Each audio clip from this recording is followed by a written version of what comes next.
அண்டம் முழுதும் ஒன்றினுள் அடக்கம். அதுவே ஆனைமுகமெனும் ஓங்கார விளக்கம்.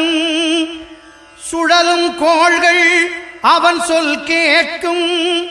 அவனை தொழுதால் போதும் நல்லதே நடக்கும். ஆனைமுகனை தொழுதால் நவக்கிரகங்களும் மகிழும். நல்லதே நடக்கும், நல்லதே நடக்கும்.